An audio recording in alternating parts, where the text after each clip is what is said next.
हरे कृष्णा। जय राधा माधव कुंज बिहारी, जय राधा माधव कुंज बिहारी, जय गोपी जन वल्लभ गिरिवरधारी, यशोदानंदन व्रज जनरंजन, यशोदानंदन व्रज जनरंजन, यमुना तीरा वनचारी, यमुना तीरा वनचारी, जय राधा माधव कुंज बिहारी, जय राधा माधव कुंज बिहारी, जय गोपी जन वल्लभ गिरिवरधारी, जय गोपी जन वल्लभ गिरिवरधारी, यशोदानंदन व्रज जनरंजन, यशोदानंदन व्रज जनरंजन, यमुना तीरा वनचारी, यमुना तीरा वनचारी, जय राधा माधव कुंज बिहारी। हरे कृष्णा कृष्णा कृष्णा हरे हरे, हरे राम राम राम हरे हरे, हरे कृष्णा कृष्णा कृष्णा हरे हरे, हरे राम राम राम हरे हरे, हरे कृष्णा कृष्णा कृष्णा हरे हरे, हरे राम राम राम हरे हरे, हरे कृष्णा कृष्णा कृष्णा हरे हरे, हरे राम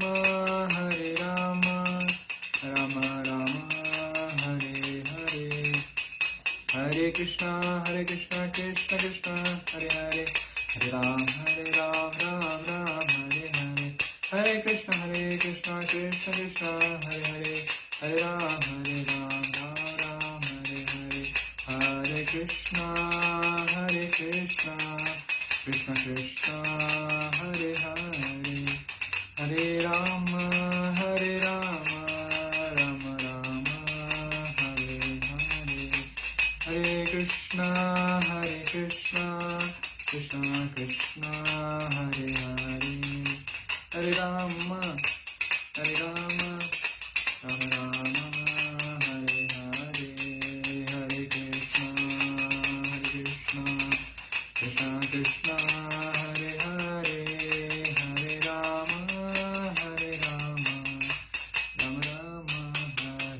हरे, हरे कृष्णा कृष्ण कृष्ण हरे हरे, हरे राम राम हरे हरे, हरे कृष्णा कृष्ण कृष्ण हरे हरे, हरे राम राम हरे हरे, हरे कृष्णा कृष्ण कृष्ण हरे हरे, हरे राम राम हरे हरे, जय राधा गोपीनाथ राधा राधे, जय राधा निकुंज बिहारी राधा निकुंज बिहारी राधे, जय गौरनिताय गौरनिताय गौरनिताय, जय गौरनिताय, जय वृंदावन धाम जय वृंदावन धाम, वृंदावन धाम जय वृंदावन धाम, जय जय प्रभुपाद प्रभुपाद जय जय प्रभुपाद, निताय गौर हरि बोल निताय गौर हरि बोल। ओम ज्ञानतिमिरान्धस्य ज्ञानाञ्जनशलाकया चक्षुरुन्मिलितं येन तस्मै श्रीगुरुवे नमः। श्रीचैतन्यमनोभीष्टं स्थापितं येन भूतले स्वयं रूप कदा मह्यं ददाति स्वपदान्तिकं। वन्देऽहं श्रीगुरु श्रीयुतापदकमलं श्रीगुरुं वैष्णवां च श्रीरूपं साग्रजातं सहगना रघुनाथान्वितं तां सजीवं सावधूतं सावधित परिजनसहितं। श्रीकृष्ण चैतन्य प्रभु नित्यानंद श्री अद्वैत गदाधर शिवासदि गौरभक्तवृंद। हरे कृष्णा कृष्णा कृष्णा हरे हरे, हरे राम राम राम हरे हरे। हरे कृष्णा कृष्णा कृष्णा हरे हरे, हरे राम राम राम हरे हरे। ओम नमो भगवते वासुदेवाय, ओम नमो भगवते वासुदेवाय, ओम नमो भगवते वासुदेवाय। नारायणं नमस्कृत्यं नरं चैव नरोत्तमं देवीं सरस्वतीं व्यासं ततो जयामुदीरये। नष्टप्रायेषु भद्रेषु नित्यं भागवत सेवया भगवते उत्तमश्लोके भक्तिर्भवति नैष्टिकी। हे कृष्ण करुणा सिंधु दीनबंधु जगत्पते गोपेश गोपिका कांत राधा कांत नमोस्तुते। तप्त कांचन गौरांगी राधे वृंदावनेश्वरी वृषभानुसुते देवी प्रणमामि हरिप्रिये। वाञ्छाकल्पतरुभ्यश्च कृपा सिन्धुभ्य एव च पतितानां पावनेभ्यो वैष्णवेभ्यो नमो नमः। हरे कृष्णा, आप सभी का स्वागत है इस भागवतम कक्षा में। तो आज हम डिस्कस करेंगे यहाँ पे जो संवाद चल रहा है।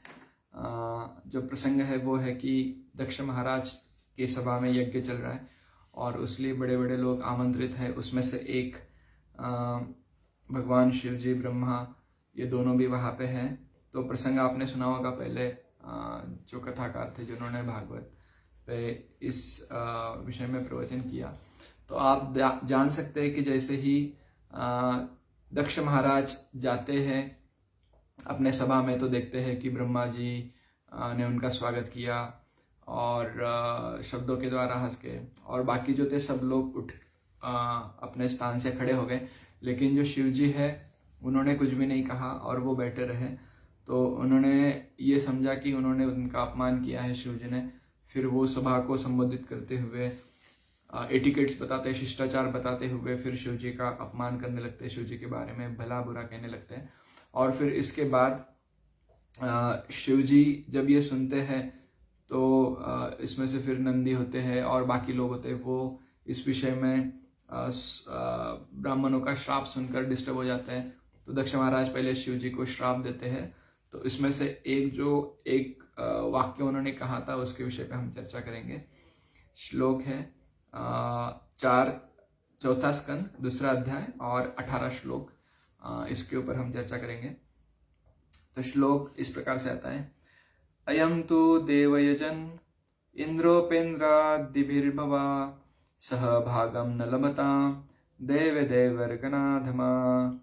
अयम तु देवयजन इंद्रोपेन्द्रादिभिर्भवा सह भाग न लभतां देवदेवर्गणाधमा। अयं तु देवयजन इंद्रोपेन्द्रादिभिर्भवा सहभागम न लभतां देवदेवर्गणाधमा। शब्दार्थ अयम यह, तू लेकिन, देवयजन यजने देवताओं के यज्ञ में, इंद्र उपेंद्र आदि भी, इंद्र उपेंद्र तथा अन्यों सहित, भवा शिव और के साथ, भागम सह के साथ, भागम एक अंश, न नहीं, लभताम प्राप्त करना चाहिए, देवे देवताओं से, देवगण अधमा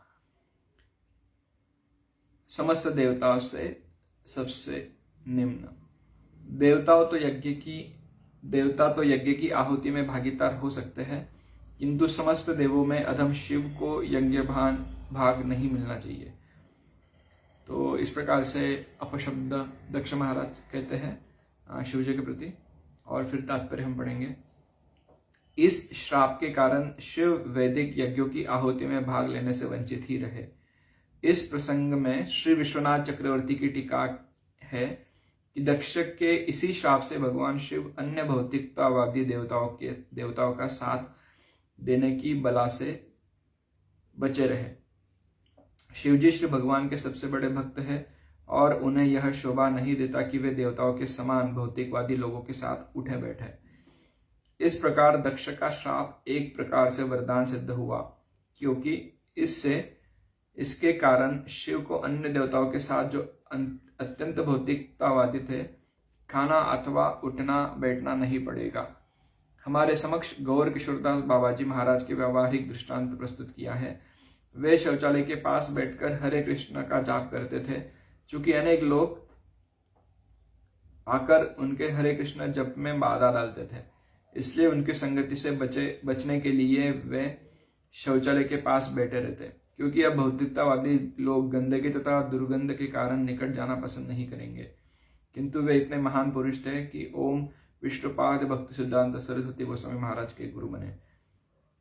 निष्कर्ष यह निकला कि शिव जानबूझकर ऐसा आचरण करते थे जिससे भौतिकतावादी लोग उनकी भक्ति में बाधक न बने। जगत गुरु श्रील प्रभुपाद की जय।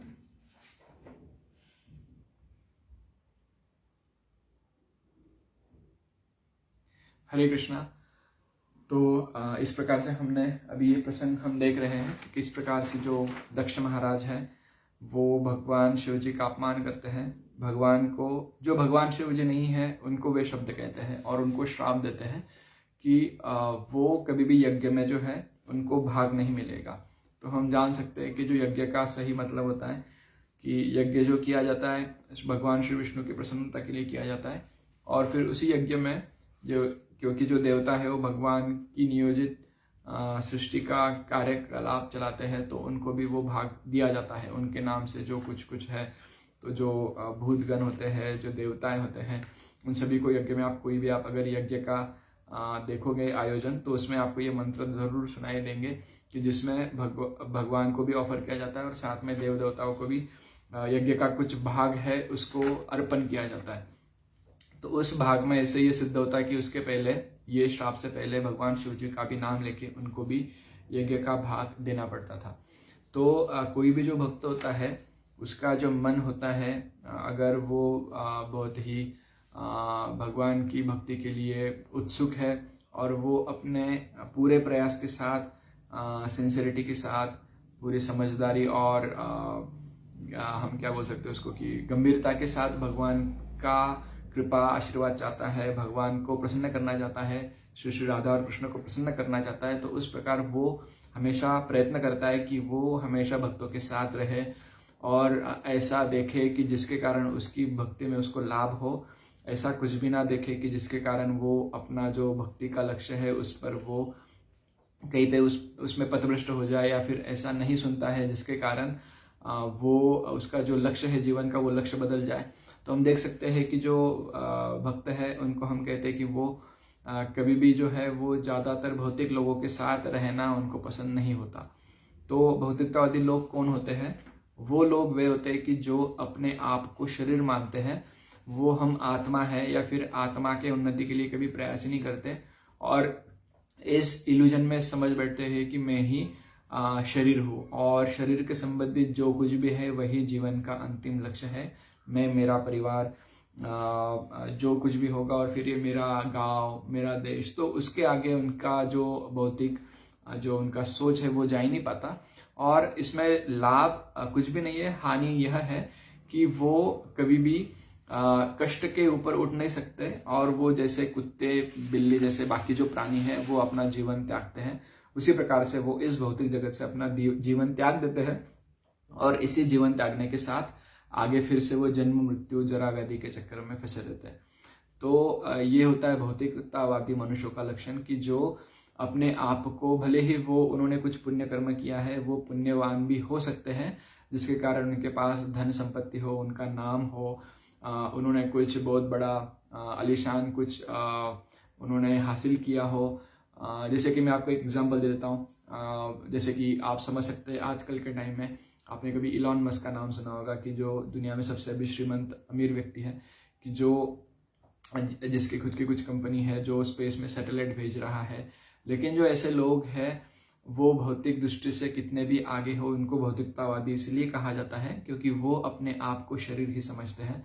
वो कभी भी आत्मा के बारे में जानते ही नहीं, और जो हमारा इनर सेल्फ है, जो अंदर का जो आत्मा है, उसका जो सही, एक्चुअली हम आत्मा है, अंदर का कोई आत्मा नहीं होता, हम ही आत्मा है। हमारा शरीर हमारा वस्त्र है और हम आत्मा है। तो हमारे खुद के लिए वो कभी प्रयास नहीं करते जिसके कारण उनका आध्यात्मिक उन्नति हो पाए। तो ऐसा न करने का यह नुकसान है कि वो अगले जन्म में अपने कर्मों के अनुसार कोई ही देह धारण करेंगे, फिर से उसी देह में जो इस जीवन की जो कुछ भौतिक आकांक्षाएं बची थी उसके साथ उसको आगे जन्म लेंगे और वह पूरा करने का प्रयास करेंगे। और ज़्यादातर ये भी एक सत्य है कि अगर जो भौतिकतावादी मनुष्य है वो अपने आप को शरीर मानता है तो वो पाप कर्म ही करेगा, क्योंकि वो उसको कुछ ज्ञान नहीं है अपने फ्यूचर के बारे में, अगले जन्म के बारे में। तो वो आत्मा को मानता भी नहीं है, तो वो ये सोचता है कि कुछ भी जो जीना है वो अभी जी लो, हम कभी भी मृत्यु हो सकती है हमारी। तो ऐसी फिलोसफी का गलत यूज करते हैं और वो सोचते हैं कि हमारी मृत्यु कभी भी हो जाएगी, तो इससे अच्छा क्या, तो जीना अभी जी लो, चाहे आपको लोन लेना है तो लोन लेके जी लो, है ना, लेकिन एंजॉय कर लो, क्योंकि लोन तो बाद में कोई और फेडेगा, आप तो एंजॉय करके निकल जाओगे। तो ऐसे लोग होते हैं कि वो उनका फिलोसफी होता है कि कुछ भी करो, कुछ भी हो सकता है अपने जीवन में, तो अभी एंजॉय कर लो, अभी जो करना है जीवन का आनंद ले लो, जो कुछ भी ट्राई कर सकते हो तो आप ट्राई कर लो। एक प्रसिद्ध अभिनेता है, उसके बच्चे के बारे में वो ये कहता है कि मैं उसको फुल फ्रीडम देना चाहता हूँ कि उसको जो लाइफ में करना है वो अभी से एंजॉय कर ले। तो ऐसे जो लोग होते हैं उन लोगों को कहा जाता है भौतिकतावादी लोग। तो जो कुछ देवता भी है, तो वो देवता है वो आध्यात्मिक, मतलब उनका जो गोल है, हाँ वो एक प्रकार से थोड़े बहुत आध्यात्मिक उन्नत भी होते हैं, लेकिन फिर भी उनको भौतिकतावादी मनुष्य कहा गया है, क्योंकि कंपैरिजन टू जो भगवान शिव है, तो भगवान शिव है वो कंप्लीट स्पिरिचुअल है। उनका जो लक्ष्य है वो भी आप देख सकते हैं कि भगवान शिव हमेशा अनासक्त रहते हैं, वो ध्यान में, आपने कभी उनका चित्र भी देखा होगा, तो वो ध्यान में निमग्न रहते हैं। और वो भगवान जो श्री राम है, भगवान विष्णु है, उनके चरण कमलों के ऊपर हमेशा ध्यान करते हैं और अपनी जो कृपा है वो सब लोगों को देने का प्रयास करते हैं। तो भगवान शिव भी ये चाहते हैं कि उनको कोई ध्यान में डिस्टर्ब ना करे। एक बार प्रयास किया था जो कामदेव है, उन्होंने प्रयास किया था भगवान शिव जी की तपस्या भंग करने का। तो आपने सुना होगा कि उनको ही भस्म कर दिया था भगवान शिव जी ने अपने तीसरे नेत्र द्वारा। तो यह है भगवान शिव जी की महानता कि वो हमेशा आध्यात्मिक गोल में, आध्यात्मिक कार्य में लिप्त रहते हैं। उनके जीवन का लक्ष्य, जैसे भागवत में ऋषभ देव अपने 100 पुत्रों को कहते हैं कि नायम देह भाजान लोके कष्टान कामान अर्हति विड़भुजाम। ये श्लोक मुझे याद नहीं आ रहा है, लेकिन आपने ये श्लोक जरूर सुना होगा। उसमें वो बोलते हैं कि जीवन का जो लक्ष्य है वो है, ये ऐसा कोई जो सुअर जो है, जो विष्टा खाने वाला जो प्राणी है, उसके जैसा हमारे जीवन का लक्ष्य नहीं होना चाहिए। हमारे जीवन का लक्ष्य तपो दिव्यम पुत्र का ये न सत्वम शुद्धेत अस्मात् ब्रह्म सौख्यम तम अनंतम। तो ये श्लोक, ये हमारा लक्ष्य होना चाहिए जीवन का। लेकिन आजकल क्या हो रहा है कि हर जो है, जो बहुत सारे भौतिकतावादी मनुष्य है कि जो दक्ष के कैटेगरी में मोड़ते हैं, तो भगवान शिव जैसे जो भक्त है उनका वो हमेशा अपमान करते हैं, उनको वो तिरस्कार करते हैं, और ये स्वाभाविक है। और श्रील प्रभुपाद जी का भी अभी मैं एक प्रवचन सुन रहा था, उसमें वो बोल रहे थे कि भक्त बनना कोई आसान बात नहीं है। भक्त बनना मतलब आपको बहुत तपस्या करनी पड़ेगी, आपको बहुत अन्याय, आपको बहुत अपमान भी झेलना पड़ सकता है। वो एग्जाम्पल देते हैं कि ध्रुव महाराज, कि उनका खुद का पिता ही, प्रभुपाद बोलते हैं कि उनका खुद का पिता ही शत्रु बन गया और उनको मारने का प्रयास किया। तो इस प्रकार से प्रभुपाद जी हमें भी प्रेरणा देते हैं कि भक्त के जीवन में, क्योंकि उसका जो लक्ष्य होता है भगवान को प्रसन्न करना होता है, और वो बहुत कठिन भी है, लेकिन फिर भी भक्त जो होता है वो अपने दृढ़ निश्चय के साथ अड़िग खड़ा रहता है और भगवान को प्रसन्न करने के लिए यत्न करना पड़ता है, यज्ञ करता है, अपना जीवन में तपस्या उठाता है, कष्ट उठाता है, खाना सोना भूल जाता है। उसको अगर सेवा करनी पड़े तो बहुत ठंड सहनी पड़े तो भी करता है, और उसको अगर कहीं पे प्रवचन, उसको आप भगवद गीता बुक डिस्ट्रीब्यूशन करने का उसको अगर मौका मिलता है तो वो वहाँ जाके सेवा करता है, लोगों तक अपना भगवद गीता का ज्ञान पहुँचाता है। तो ऐसा जीवन देख कोई भी जो भौतिकतावादी मनुष्य है वो ये विचार करता है कि ये जो भक्त है, ये मतलब ये जो लोग हैं, ये क्या कर रहे हैं। वो उनके लाइफ में कुछ, अपने लाइफ में कुछ भौतिक बड़ा नहीं कर रहे, इनके पास ज़्यादा अच्छा घर नहीं है, या फिर इनके पास ज़्यादा, ऐसा कोई बोल सकता है। वैसे भक्त जो होता है वो बहुत अच्छा श्रीमंत भी बन सकता है, हो सकता है भगवान की कृपा से, अगर वो चाहे तो उसको सब कुछ जो मटेरियल फैसिलिटी वो भी मिल सकता है। लेकिन बहुत सारे जो भक्त हैं वो ये सोचते हैं कि मुझे जितना ज़रूरी है उतना ही मैं कमाऊंगा और अपना जीवन यापन करूंगा और भगवान का जो अंतिम लक्ष्य है उसके ऊपर मैं केंद्रित करूंगा। तो ऐसा भी हो सकता है। तो बहुत बार जो भौतिकतावादी लोग होते हैं वो हमेशा ये सोचते हैं कि ये जो भक्त है ये भगवान की जो भक्ति करता है वो अपना जीवन व्यर्थ गंवा रहा है, क्योंकि वो भौतिक में कुछ एंजॉय नहीं कर रहा है। सुबह 4 बजे उठ जाता है और ठंडे पानी से नहाता है, फिर बाद में 2 घंटा वो ध्यान करता है, फिर मूवी नहीं देखता, फिर वो बाहर होटल में नहीं खाता। तो क्या जीवन है इसका? तो उनको ऐसा लगता है कि क्या जीवन है, ये व्यर्थ गंवा रहा है अपना जीवन, कोई एंजॉय नहीं कर रहा है। लेकिन जो वो भी, उसको भी अंतर्मन में पता होता है कि वो इतना एंजॉय करने का प्रयास कर रहा है, सुख ढूंढ रहा है, लेकिन फिर भी उसको और चाहिए। उसकी वांटिंग जो है, डिमांड है, वो खत्म नहीं हो रही है और कहीं ना कहीं वो भी बहुत फ्रस्ट्रेट हो ही जाता है। तो उस पोजीशन में आने तक वो तो भक्तों का द्वेष करता है। तो वैसे ही जहाँ पे दक्ष महाराज शिव जी का द्वेष कर रहे हैं, तो शिव जी का द्वेष करते समय उनको लग रहा है कि ये उसका खुद का घर नहीं है। उनके शरीर के बारे में बोलते हैं कि जो उनको तपस्या करती है वो राख लगाता है और भूत प्रेतों के साथ रहता है। तो ऐसा भला बुरा वो अभी कह रहे हैं क्योंकि उनके अज्ञानता के वश। तो ऐसे जो लोग हैं वो भक्तों की महिमा समझ नहीं पाते, भक्तों को बहुत बार मिसअंडरस्टूड कर लेते हैं और इस प्रकार से वो अपराध कर बैठते हैं। तो इसी प्रकार से दक्ष महाराज अपराध कर रहे हैं। और जो भक्त होते हैं वो हमेशा प्रयास करते हैं कि वो कभी भी भौतिकतावादी मनुष्य के साथ ज़्यादा देर ना रहे, क्योंकि उससे उनको लगता है कि मेरा जो चेतना है वो खराब हो जाएगा, बिगड़ जाएगा, मेरा जो लक्ष्य है उसके प्रति मैं डाइवर्ट ना हो जाऊं। इसलिए वो हमेशा प्रयास करते हैं कि वो ऐसे जो भक्त है जिनका लक्ष्य भी है ब्रह्म सौख्यम तो अनंतम, इनके साथ वो रह के आध्यात्मिक उन्नति करने का प्रयास करते हैं और बहुत ही वो कष्ट लेना चाहते हैं और वो हर प्रकार का त्याग करने के लिए हमेशा सज्ज होते हैं कि भगवान को वो कैसे ना करके भगवान और उनके जो भक्त हैं उनको प्रसन्न करने का हमेशा प्रयास करते हैं। तो जो भौतिकतावादी मनुष्य, जैसे कि आपने कभी देखा होगा कि ऐसे जो लोग होते हैं उनका जो, अगर 2-3-4 भौतिकतावादी मनुष्य साथ में आ गए तो उनका चर्चा करने का विषय जनरली यही होता है।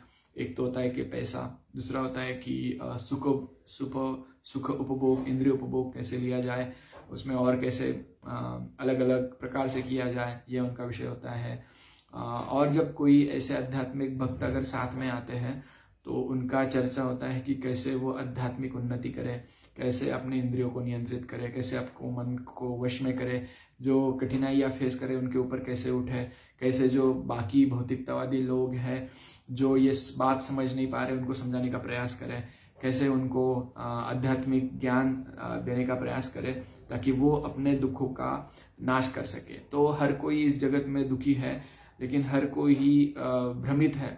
तो जो इल्यूजन है, हर कोई इस दुनिया में भ्रमित है और भ्रमित होने के कारण वो बस भगवान के वो भगवान को छोड़ के हर चीज़ में आनंद ढूंढ रहा है और भ्रमित होने के कारण वो अपराध भी कर रहा है, पाप भी कर रहा है और कभी वो भगवान तो आ नहीं सकता। तो ये डिफरेंस होता है भौतिकतावादी मनुष्यों में और आध्यात्मिक मनुष्यों में। आध्यात्मिक मनुष्य साथ में आते तो विचार करते जगत का कल्याण कैसे हो, लोगों को हम कैसे भक्त बनाएं, उनको कैसे हम सही डायरेक्शन दिखाएं, क्योंकि वो मरते समय ये जो देह है वो कुत्ते बिल्लियों की तरह न त्यागे, दुख के साथ न त्यागे, बल्कि वो मरने के पहले ही आध्यात्मिक उन्नति हो जाए। तो ये अंतर होता है मोक्ष और मृत्यु में। तो मृत्यु का एक परिभाषा होता है कि जो आपकी सारी इच्छाएं, तमन्नाएं, जो कुछ भी है वो आपकी खत्म ही ना हो, वो वैसे ही अपूर्ण रह जाए, तो उसको कहते हैं मृत्यु। मृत्यु के पहले, मृत्यु जो है उसके पहले आपकी सारी इच्छाएं, तमन्नाएं वो पूर्ण ना हो, कुछ ना कुछ अपूर्ण रह जाए, इसको कहते हैं मृत्यु। और मोक्ष जो होता है कि मृत्यु के पहले आपका जो भी कुछ इच्छाएं, तमन्नाएं थी वो पूरी हो जाए और आपका जो आध्यात्मिक स्तर है वो ऊपर उठ जाए, आपका भौतिक सब कामनाएं, वासनाएं छूट जाए और उस आनंद के स्तर पर आप स्थित हो जाए जिसका आपके साथ हमेशा के लिए भगवान के साथ एक संबंध प्रस्थापित हो जाए। और उस समय में जब आप देह छोड़ोगे तो देह छोड़ते समय भी हम कृष्ण भावना भावित रहेंगे, भगवान को याद करेंगे। इस भौतिक जगत की जो सही है, संसार दावा निल निडलोका त्राणाय कारुण्य घन घनत्वम प्राप्त से कल्याण गुणानुवत्स वंदे गुरु श्री चरणारविंदम। तो ये सामने की ये जो जगत है, ये जगत है संसार दावा नल नीडलोका। तो ये भौतिक जगत है, ये दुख का कारण है। और इस समय में हम प्रयास करेंगे कि मेरा ये जो शरीर है वो शरीर अभी तो छूटने ही वाला है, लेकिन मैं प्रयास करूंगा कि भगवान के जो श्री विग्रह है उनका ध्यान करके, उनका जो नाम है उनका नाम लेके, और इस प्रकार से हम ये जो भौतिक देह है उसका त्याग करेंगे आनंद के साथ, भगवान की कृपा के साथ, और भगवान के ऊपर पूर्णतः निर्भर रहेंगे। और तब जाके हमारा जो अगला जो गति है जो है भगवान के हाथ में होगा, वो जरूर ही निश्चित ही होगा। इसलिए फिर और एग्जाम्पल देते हैं गौर किशोरदास बाबा जी महाराज की, जो बहुत बड़े आध्यात्मिक भक्त थे, उनको लोग डिस्टर्ब करते थे, लेकिन वो क्या करते थे, हमेशा भगवान के नाम जप करते थे। भौतिकतावादी मनुष्य आते थे, उनको डिस्टर्ब करते थे, कुछ इच्छाएं मांगते थे कि मुझे ये चाहिए, मुझे ये कृपा दे दो, वो दे दो। तो वो हमेशा ये नहीं सुनते हुए वो टॉयलेट में जाके बैठते थे और वहाँ पे भगवान का नाम जप करते थे, या फिर ऐसे टॉयलेट के पास में बैठ के नाम जप करते थे, क्योंकि उस गंदगी के कारण कोई भी भौतिकतावादी मनुष्य जो है उनके पास ना आए। तो यही अंतर होता है। तो इसलिए श्रील प्रभुपाद जी बोलते हैं कि वो महान पुरुष थे, क्योंकि वो जो भक्ति सिद्धांत सरस्वती गोस्वामी ठाकुर हैं उनके वो गुरु बनते हैं। तो ये उनकी पात्रता थी कि उनका आचरण ऐसा था कि भौतिकतावादी लोग उनकी भक्ति में बालक न बने। लेकिन फिर भी ये जो श्राप है, ये जो ऐसा कोई अगर कुछ बोलते भी है भक्तों को, तो जो भक्तों के लिए वो वरदान साबित होता है। अगर कोई भौतिक मनुष्य भक्तों के साथ अगर वो ईर्ष्या करेगा, उनको कुछ भला बुरा कहेगा, तो भक्तों के लिए भी अच्छा होता है, वो उसका संग उसे ना मिले। तो ये चीज़ होता है। इसके कारण हम देख सकते हैं कि ये जो ऐसा जो श्राप मिला वो शिवजी ने सहन किया, उन्होंने कुछ भी नहीं कहा। वो तुरंत ही ऐसा आगे देख सकते हैं आप, कुछ होने के बाद वो तुरंत ही निकल जाते हैं। लेकिन उनके जो आगे देखेंगे आप, उनके जो सेवक हैं नंदी, वो सहन नहीं कर पाते अपने स्वामी का अपमान, और फिर वो श्राप देने लगते हैं दक्ष महाराज को और बाकी लोगों को। तो श्रील प्रभुपाद जी है, उनकी कृपा से हमें जो शिव जी है उनकी सही पोजीशन, उनकी सही स्थिति, उनका सही जो मतलब जो सही में शिव जी की जो महानता है वो हमें श्रील प्रभुपाद जी की कृपा से ही समझ में आ सकती है। अन्यथा कोई भी जगत में शिव जी के ऊपर या भगवान के ऊपर सही हमें ज्ञान नहीं मिला है इसके पहले, तो हम श्रील प्रभुपाद जी के प्रति बहुत ही कृतज्ञ हैं कि उन्होंने हमें ऐसा ज्ञान दिया। और श्रील प्रभुपाद जी के आप हमेशा हम भागवत पढ़ते हैं तो प्रभुपाद जी हमें उद्युक्त करते हैं, हम जिस भी पोजीशन में हो, जिस भी आश्रम में हो, जहाँ कहीं भी हो, तो श्रील प्रभुपाद जी हमेशा हमें इंस्पायर करते हैं, हमेशा हमें प्रोत्साहित करते हैं कि हम श्री भगवान का नाम ले, 4 नियम अपने जीवन में पालन करें, और साथ में शिव जी जो है, जैसे शिव जी है उनका अनुकरण करें। उनका अनुकरण मतलब एक्सटर्नली नहीं, लेकिन उनका अनुकरण मतलब उनका जो लक्ष्य, जैसे वो अपने लक्ष्य के प्रति भगवान की सेवा करते हैं, भगवान का नाम स्मरण करते हैं, भगवान का ध्यान करते हैं, उसी प्रकार से जैसे वो सहनशील है। तो प्रभुपाद जी एक जो बात है हमेशा अपने लेक्चर्स में कहते हैं कि भक्त को हमेशा सहनशील होना चाहिए, भले ही उसका अपमान हो, कुछ हो जाए, फिर भी वो सहनशील होता है। और जो भी उसका जो शत्रु भी होता है उसको भी वो शत्रु नहीं मानता, और उसको भी उसके लिए, उसकी भलाई के लिए भी भगवान को प्रार्थना अर्पण करता है। तो ये होता है भक्त की विशालता। और ऐसे जो शिव जी है उनको हम प्रणाम करते हैं और उनके लिए हम कृपा आशीर्वाद मांगते हैं। कोई भौतिक नहीं लेकिन आध्यात्मिक आशीर्वाद मांगते हैं उनसे कि उनकी वो अहेतु की भक्ति प्रदान करे, अहेतु की कृपा दे, जिसके कारण हम भगवान श्री कृष्ण, भगवान श्री रामचंद्र, श्री राधा कृष्ण, उनको हम प्रसन्न कर पाए और अपने जीवन का जो लक्ष्य है हम मोक्ष प्राप्त करें, यानी हमारी सब जो भौतिक इच्छाएं आकांक्षाएं छूट जाए, खत्म हो जाए और हम भगवान के धाम में वापस जा सके, भगवान को प्रसन्न कर सके। तो ऐसे स्थिति में हम अपना देह त्याग करें इस शरीर में रहते हुए, क्योंकि ये शरीर बहुत ही पुण्यों के बाद, बहुत ही भगवान की कृपा के बाद ये मनुष्य शरीर मिलता है। अगर इसमें हम रह के अगर बस प्राणियों जैसा ही, हाँ जरूरत, प्रभुपाद जी उस प्रवचन में कह रहे थे कि हाँ हमें जरूरत हो सकती है, हमें खाना पड़ेगा, हमें सोना पड़ेगा, हमारे इंद्रिय भी हमें डिमांड करेंगे, लेकिन ये प्रभुपाद बोल रहे थे कि ये हमारे जीवन का लक्ष्य नहीं है। हाँ, ये ज़रूरत हो उतना हम फुलफिल करेंगे, भूख लगी तो हम खाना भी खाएंगे, प्रसाद खाएंगे, लेकिन फिर भी हमारा जो जीवन का लक्ष्य है अंतिम, वो है ब्रह्म सख्यम, भगवान को प्रसन्न करना, श्री भगवान के चरणों का आश्रय प्राप्त करना। इसके लिए हम हमेशा प्रयत्न करेंगे। तो इस निर्णय कंक्लूजन के साथ, इस चर्चा के साथ हम इस चर्चा को समाप्त करेंगे। बहुत बहुत धन्यवाद। हरे कृष्णा हरे कृष्णा हरे कृष्णा कृष्ण कृष्ण हरे हरे, हरे राम राम राम हरे हरे, हरे कृष्ण कृष्ण कृष्ण हरे हरे, हरे राम राम राम हरे हरे, हरे कृष्ण कृष्ण कृष्ण हरे हरे, हरे राम राम राम हरे हरे। बहुत बहुत धन्यवाद। हरे कृष्ण।